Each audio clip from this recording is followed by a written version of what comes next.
2025 সালের 13ই জানুয়ারি থেকে কুম্ভ মেলা চালু হতে যাচ্ছে। এই কুম্ভ মেলায় আশা করা যাচ্ছে যে 40 কোটি মানুষ একত্রিত হবে। তো এই কুম্ভ মেলার অর্থ কী, কুম্ভ মেলা কেনই বা হয় এবং কোথায় কোথায় হয়, তো চলুন আজকে জেনে নেওয়া যাক। কুম্ভ শব্দটির অর্থ হলো কলস। সমুদ্র মন্থনের সময় দেব আর অসুর মিলে সমুদ্র মন্থন করে। তো এই সমুদ্র মন্থনের সময় বিভিন্ন রকম বস্তু সমুদ্র থেকে উঠে এসেছিল। তার মধ্যে একটি ছিল অমৃত। এই অমৃতের যে কুম্ভটি যখন সমুদ্র মন্থন করে উঠে আসে, তখন আর দেবাসুরের মধ্যে সংগ্রাম লাগে। অমৃত খেলে অমর হওয়া যায়। তো সেই সব সময়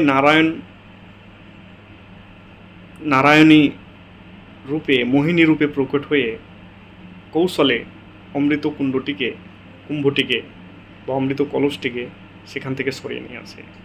এই সরাবার সময় যে মর্তে যে 4 জায়গায় এই কুম্ভ থেকে অমৃত ছলকিয়ে পড়ে, সেই 4টি জায়গা হলো হরিদ্বার, প্রয়াগরাজ, নাসিক এবং উজ্জয়ন।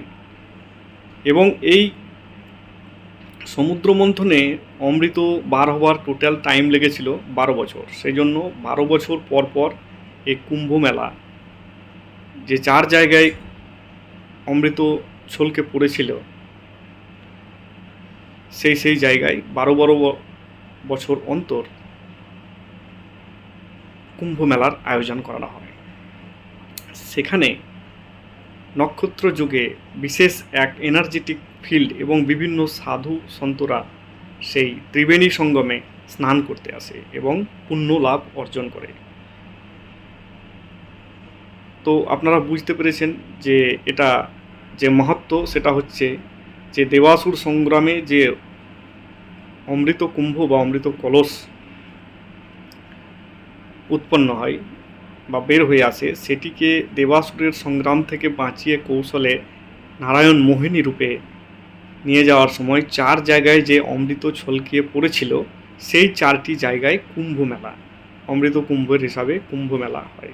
এবং কুম্ভ মেলা শুধু ভারতের বা সনাতনী না, পুরো বিশ্বের মধ্যে সবথেকে বড় মেলা বা সবথেকে বড় সমাবেশ, এটি প্রমাণিত।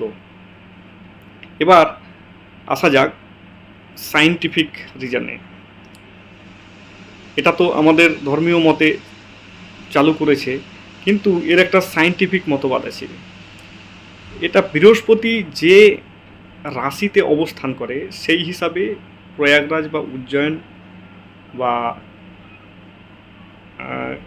আপনার হরিদ্বার আর নাসিক, এই 4 জায়গায় যে কুম্ভ মেলা আয়োজিত হয়, এটি বৃহস্পতি সূর্যকে প্রদক্ষিণ করে প্রত্যেক 12 বছর অন্তর এবং পৃথিবীর সামনে আসে। সেই সময় বৃহস্পতি এবং সূর্য এবং পৃথিবীর মধ্যে একটি এনার্জেটিক ফিল্ড তৈরি হয়। সেই এনার্জেটিক ফিল্ড সাধকরা তাদের শরীরের 4 জায়গায় স্নান করে, সেটা সাধকেরা, এটা গুপ্তবিদ্যা, এটা সবাই জানে না, কিন্তু পুরাণ মতে যখন লেখা হয়েছে যে সেখানে এনার্জেটিক ফিল্ড তৈরি এবং সেই ত্রিবেণী সঙ্গমে চান করলে বিশেষ পুণ্য অর্জন করা যায়, তাই ওখানে এত ভিড় জমিত হয়। তাহলে পৌরাণিক এবং সায়েন্টিফিক দুটো মতই আছে এই কুম্ভ মেলার। নাসার আমাদেরকে আর কি বলবে, আমাদের ঋষিমুনিরা যখন কোনো টেলিস্কোপের আবিষ্কার হয়নি, তখন নক্ষত্রের অবস্থান নির্ণয় করতেন। তো এরা জানতেন যে 12 বছর সূর্যকে প্রদক্ষিণ করতে বৃহস্পতির টাইম লাগে এবং পৃথিবীর সামনে আসতে টাইম লাগে।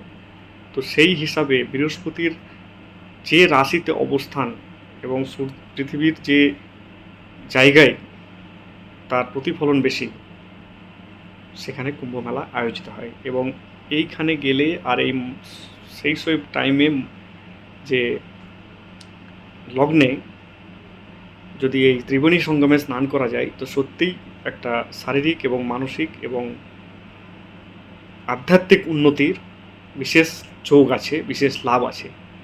সনাতনী হিসাবে আপনাদের এগুলো জেনে রাখা উচিত এবং বিশ্বের সামনে এগুলো নিয়ে আসা উচিত।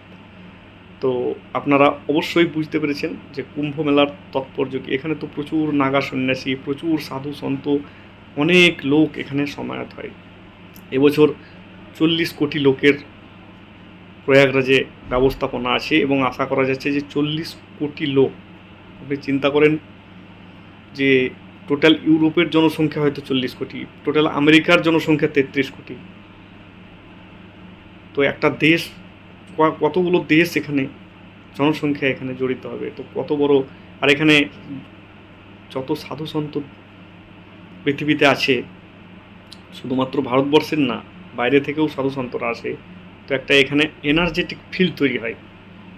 তো এই হিন্দু ধর্মের মাহাত্ম্য বা সনাতন ধর্মের মাহাত্ম্য যতই বলি ততই কম। আস্তে আস্তে তো আরও সব কিছু বার হয়ে আসছে। আর অবশ্যই আপনারা এগুলো আস্তে আস্তে জানতে পারবেন। আজকে যদি আমার ভিডিওটি ভালো লাগে তাহলে চ্যানেলটিকে সাবস্ক্রাইব করবেন, লাইক শেয়ার কমেন্ট করতে ভুলবেন না। আর এই ধরনের ভিডিও পাওয়ার জন্য অবশ্যই বেল আইকন প্রেস করবেন। আর ভিডিওগুলি কেমন লাগছে অবশ্যই লিখে জানাবেন, তাহলে আমি উৎসাহিত হব এবং এই ধরনের ভিডিও বানানোর চেষ্টা করব, আরও তথ্য নিয়ে আসার চেষ্টা করব। তো আজকের মতো এখানেই শেষ করছি। বিমল চ্যাটার্জির নমস্কার।